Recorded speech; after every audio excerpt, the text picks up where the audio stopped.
I went looking into this viral story about a man who claimed he was kidnapped by a dolphin named Gerald and forced to build an underwater city. And what I found is less about the animal and more about the way our brains are practically wired to believe something this insane the second we hear it. I want to tell you about this story that absolutely exploded online recently, the one where a Florida man supposedly disappears for 3 days, then shows up sunburned, disoriented, and babbling about a dolphin named Gerald who held him underwater and made him design an entire underwater metropolis. It sounds like something straight out of a bad dream or a conspiracy theory podcast, but the way it spread, the way people started building lore around it, the way even ordinary bystanders started trying to spot Gerald the Dolphin at the beach, it reveals this uncomfortable truth about how desperate we are for a story that feels bigger than the boring reality we're stuck in. The basic version of the tale is this. A man turns up on a Florida beach, confused, sunburned, and talking about having spent 3 days in the water under the supervision of a dolphin he kept calling Gerald. He claims the dolphins forced him to draw blueprints in the sand, blueprints that were surprisingly detailed, condos, a town square, a recreation center, all laid out as if he were some kind of dolphin-approved architect. He tells officers that Gerald handled the breathing part, that he didn't ask questions, and that when the dolphins were satisfied with his work, they released him, with the chilling kicker that Gerald said they'd be back for Phase 2. That's the hook the whole internet glommed onto, and the second that line about Phase 2 got out, the story stopped being a weird local incident and started morphing into full-on myth. Now here's the thing the police and local news outlets have been very clear about. The story itself is not true. The Florida authorities have come out and said straight up that there was no dolphin-led construction project, no kidnapping, no 3-day underwater architectural internship supervised by a cetacean named Gerald. The man who told the story was suffering from some kind of medical or psychological issue, and the details he spun were a product of confusion, altered perception, or whatever headspace he was in when he turned up on that beach. So in one corner, you have law enforcement saying this is a hoax, a fabrication, a symptom of something wrong with the man, not a wrong with the ocean. But in the other corner, you have the internet running absolutely wild with it. People didn't hear this is fake and walk away. They heard a dolphin named Gerald forced a guy to design an underwater city and immediately started treating it like a piece of world-building lore.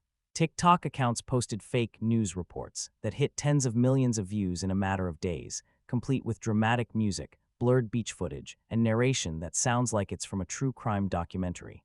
The phrase Gerald-pilled started showing up, parodying the idea of being so deep into a conspiracy that you start inventing your own supplements to the story. Someone even made a little 2-minute video explaining that Gerald is a prank dolphin from a parody Florida news bit, and that he's basically the mascot of this whole absurd meme cycle. What fascinated me is how quickly the story mutated. It went from a single man's bizarre claim to a police-debunked hoax to a semi-fictional character that people started referencing as if he were real. Memes, edits, fake sightings, jokes about Phase 2 hitting the coast, drunken beachgoers filming themselves and pretending to negotiate with Gerald, all of it. Social media clips popped up with people saying, "I think I saw Gerald today," or "Gerald wants more laborers," turning what should have been a brief, sad, weird headline into a shared-in joke. In a way, Gerald stopped being a specific dolphin and became a symbol for the kind of absurd, semi-believable nonsense that we collectively decide to treat as almost real, just because it's too fun not to lean into. And that's where the real story actually is, not in the dolphin, but in the way we process a story like this. When you hear kidnapped by a dolphin for 3 days, your brain is wired to grab onto the strangeness, not the credibility. Part of that is just how our memory works. Dramatic details stick better than boring ones.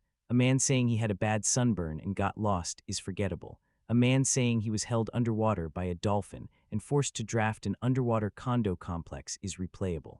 It's the kind of thing you can't help but tell at a barbecue, at a bar, chatting with a friend while scrolling.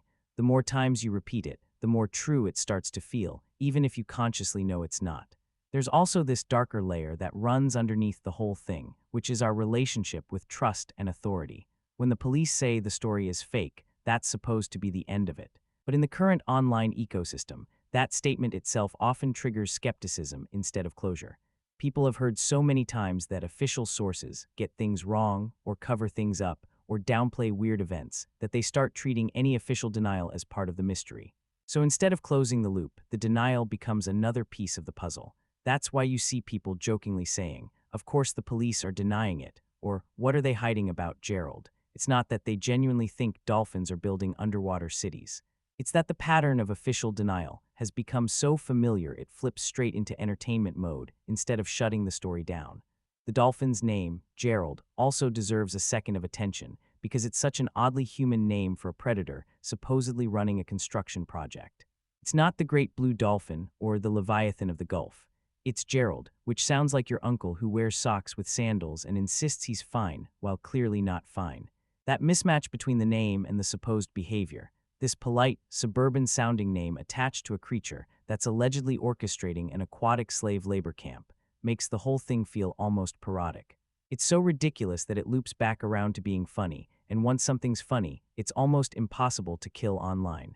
Fun spreads faster than truth, and absurdity is often funnier than subtlety. Another element that keeps this story alive is the fertile ground we already have in our culture for animal intelligence narratives. We've all watched documentaries about dolphins being self-aware, using tools, recognizing themselves in mirrors, forming complex social bonds. We've seen movies and shows where animals are portrayed as almost human, with agendas, emotions, and even a sense of justice. So when someone says, "A dolphin named Gerald forced me to build an underwater city," a small part of your brain doesn't completely reject it. It's like, okay, dolphins are smart, this is extreme, but not totally inconceivable in a cartoon logic sense. That tiny thread of plausibility is all the mind needs to start embroidering the rest of the picture. Experts have weighed in, by the way, and they're very clear that dolphins do not kidnap humans and turn them into involuntary architects. Marine biologist types have pointed out that dolphins are highly social, sometimes curious, occasionally playful, and yes, occasionally aggressive, but there's zero evidence they coordinate multi-day captivity and infrastructure projects. They don't have the biology, the social structure, or the physical capacity to hold a human underwater for 3 days while making him draw blueprints. From a rigorous scientific standpoint, the story is dead on arrival. But science doesn't control the meme economy, clarity and drama do, and this story has drama in spades. Which brings us to the spectators, the people who never knew the man, who never saw the beach, but who still feel like they're part of the story. They post videos of themselves staring out at the waves, half kidding, saying things like, "Gerald, if you're watching, we're ready for phase 2, or "I'm here, Gerald, come and get your next architect." These aren't people who believe they're actually going to be kidnapped by a dolphin. They're leaning into the role play, pretending for a few seconds that the world is a little more cinematic than it really is. It's the same psychological move people make when they talk about alien abductions, or government black ops, or deep state plots, not because they're convinced it's real, but because it feels good to briefly live in a world that's more interesting than the one we actually inhabit. And that's one of the saddest parts of the whole Gerald Dolphin saga. Underneath the jokes and edits and memes, there's a real person who is in genuine distress. Whatever he was experiencing that led him to tell this story, whether it was a psychotic episode, a neurological issue, or something else, wasn't a punchline. It was a severe disruption of his grip on reality, and the fact that the internet took one line from that breakdown and turned it into a mascot is both impressive and kind of grotesque. We're capable of mass-producing entertainment out of someone else's suffering without even realizing we're doing it, and then we defend the joke by saying, "We know it's fake, we're just having fun." But the line between having fun and mocking a human in crisis is thinner than most people want to admit. Still, people will argue that the man himself is partly responsible for the blow-up, because if he hadn't told the story in that way, this whole thing would have just been a local news blip. The police incident report probably would have stayed in the blotter, and Gerald the Dolphin would have died in the same breath it was born. But the man's story, as wild as it was, gave creators exactly the kind of raw material they crave. Character name, clear antagonist, a hint of ongoing threat, phase 2, and enough ambiguity that people could project their own endings onto it. That's the dream package for internet storytelling. Enough detail to feel concrete, and enough vagueness to feel expandable. You can see the same pattern in other hoaxes and viral stories. There's always the initial claim, the authority denial, the expert pushback, and then the memes. The narrative doesn't need to be true, it just needs to be sticky.